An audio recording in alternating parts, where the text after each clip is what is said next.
ಮಾನ್ಯ ಸಭಾಪತಿಗಳೇ, ಅವಕಾಶಕ್ಕಾಗಿ ಧನ್ಯವಾದಗಳು. ಸಭಾಪತಿಗಳೇ, ನಾವು ಈ ಪ್ರಾಥಮಿಕ ಶಾಲಾ ಶಿಕ್ಷಣವನ್ನು ಪಡೆಯುವಾಗ ಆವಾಗ ಸರ್ಕಾರಿ ಕಿರಿಯ ಪ್ರಾಥಮಿಕ ಶಾಲೆ ಮತ್ತು ಸರ್ಕಾರಿ ಹಿರಿಯ ಪ್ರಾಥಮಿಕ ಶಾಲೆ ಅಂತಿತ್ತು. ಸರ್ಕಾರಿ ಕಿರಿಯ ಪ್ರಾಥಮಿಕ ಶಾಲೆ 1ರಿಂದ 4 ಮತ್ತು ಹಿರಿಯ ಪ್ರಾಥಮಿಕ ಶಾಲೆ ಅಂದರೆ 5ರಿಂದ 7 ಇತ್ತು.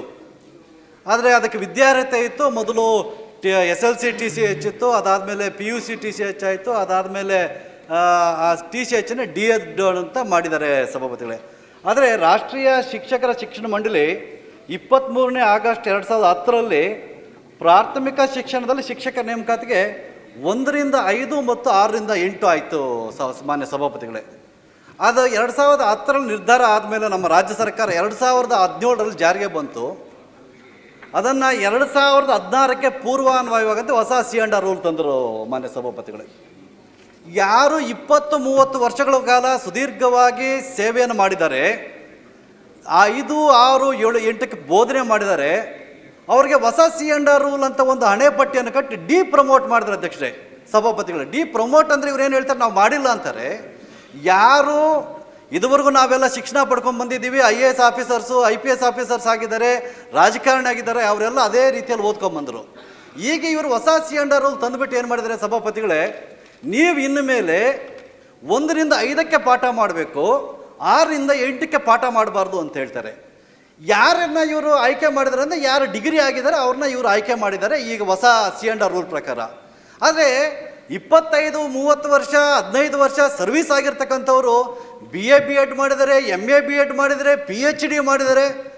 ಇವರು ಹೊಸ ಕಾನೂನನ್ನು ತಂದುಬಿಟ್ಟು ಅವ್ರಿಗೆ ಡಿಪ್ರಮೋಟ್ ಮಾಡಿಬಿಟ್ರೆ ಇದು ಯಾವ ನ್ಯಾಯ ಸಭಾಪತಿಗಳೇ? ಸುಮಾರು ಇದು ಆಗಿ 8 ವರ್ಷ ಆಗಿದೆ. ಸತತವಾಗಿ ಹಲವಾರು ಮಂತ್ರಿಗಳೆಲ್ಲ ಮನವಿ ಮಾಡ್ತಾ ಇದ್ದಾರೆ, ಯಾವುದೇ ಇದರಿಂದ ಫಲಪ್ರದ ಆಗಲಿಲ್ಲ. ಈಗ 2 ಇಲ್ಲಿ ಗುಂಪುಗಳಾಗೋಗಿದ್ದಾವೆ.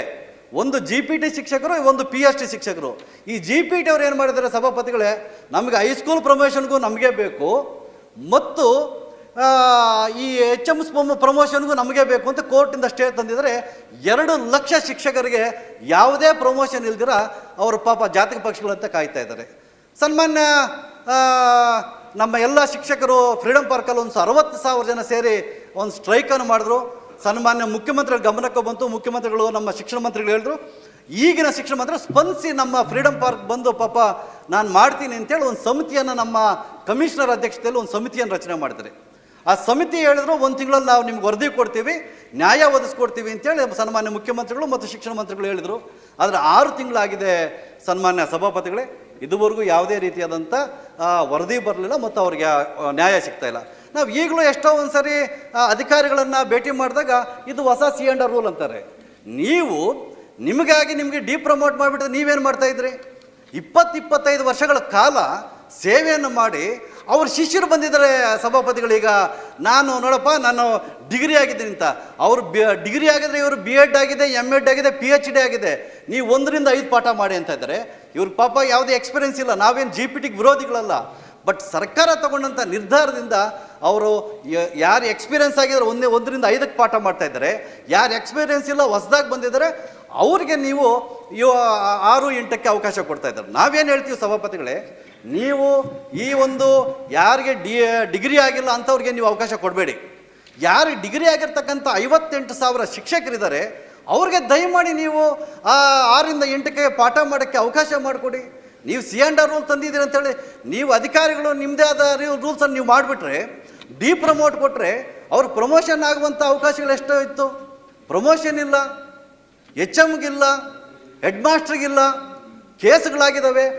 ಅದಾದಮೇಲೆ ಏನಾಗಿದೆ ಸಭಾಪತಿಗಳೇ, ಏನು ವೇಕೆಂಟ್ ಆಗುತ್ತೆ ಅದು ಈಗ GPT ಆಗೋಗ್ತಾ ಇದೆ. ಟ್ರಾನ್ಸ್ಫರ್ಸು ಇಲ್ಲ. ಈಗ ಅವ್ನು ಟ್ರಾನ್ಸ್ಫರ್ ಮಾಡ್ಕೋಬೇಕಾದ್ರೆ ಪಾಪ ಖಾಲಿ ಇದ್ರಲ್ಲ ಪ್ಲೇಸು. ಇದು ತುಂಬ ಅನಾನುಕೂಲ ಆಗೋಗಿದೆ. ಹಾಗಾಗಿ ಯಾರು GPT ಶಿಕ್ಷಕರಿಗೆ ನೀವೇನು ಸ್ಯಾಲ್ರಿ ಕೊಡ್ತಾ 120 ಕೋಟಿ, ಅದೇ ನೀವು 1 ತಿಂಗಳಿಗೆ ಇವರಿಗೆಲ್ಲ ಕನಿಷ್ಠ 10-15 ಕೋಟಿ ಆಗುತ್ತೆ ಅಷ್ಟೇ. ನೀವು ಸ್ಯಾಲ್ರಿ ಇವ್ರಿಗೆ ಫಿಕ್ಸ್ ಮಾಡಿ ಒಂದು ಪ್ರಮೋಷನ್ ಕೊಡಿ, ಪದೋನ್ನತಿಯನ್ನು ಕೊಟ್ಟು ಪದನಾಮೀಕರಿಸಿ ಅಂತೇಳಿ ಮಾನ್ಯ ಮುಖ್ಯಮಂತ್ರಿಗಳಲ್ಲಿ ವಿನಂತಿ ಮಾಡ್ಕೊತಾ ಇದ್ರಿ. ತಾವು ಈಗಾಗಲೇ ಒಂದು ಸಭೆಯನ್ನು ಮಾಡಿದಿರ, ಧನ್ಯವಾದಗಳು. CM ಅನ್ನು ಒಪ್ಪಿದ್ದಾರೆ. ಮತ್ತೆ ಕಾನೂನು ಇಲಾಖೆಗೂ ಸಹ ತಾವು ಪತ್ರವನ್ನು ಬರೆದ ನಮ್ಗೆ ಅಭಿನಂದಿಸ್ತೀವಿ. 8 ವರ್ಷದಿಂದ ಆಗದೆ ಇರೋದಕ್ಕೆ ಪ್ರಯತ್ನ ಪಟ್ಟಿದ್ರ ದಯಮಾಡಿ ಇದು ಒಂದು ತಿಂಗಳೊಳಗಡೆ ನಮ್ಗೆ ಆರ್ಡರ್ ಮಾಡ್ಕೊಡ್ಬೇಕು ಅಂತ ವಿನಂತಿ.